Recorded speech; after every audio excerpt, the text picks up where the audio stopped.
Okay guys, we're going to have another look through another box we got the other day. This one came from Santa Monica, USA. It's pretty cool. I've been hanging out to get one of these since I spotted a surf maybe a year and a half ago. Then when I saw this HOG model, I thought it's something that could fit perfectly in my Hamali sump with its own custom compartment. So we'll pull it apart and have a bit of a look what's in here, what they're about. And yeah, check it out. So got a bit of paperwork there, showing some of their other units. The rain unit, pretty cool unit. These are the HOG and the drops.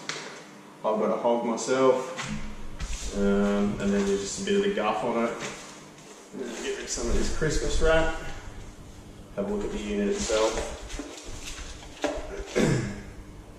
Power cable. Move this out of the way and have a bit of a look at what we've got in here. So this is the main unit where all the algae is going to grow in there. Airline feeds in, bubbles up through, creates the growth. On this side you've got the green grabber they call it, which is on all this white surface area here.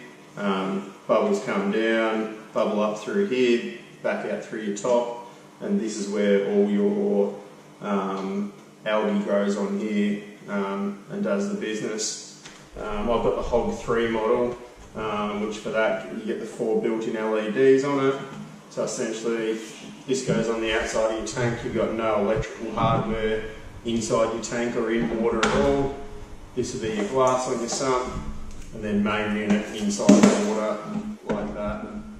Power goes in, light, aeration. The algae magic happens inside that box there. Really cool. It's a great product and I'm keen to give it a try and see how it plays out.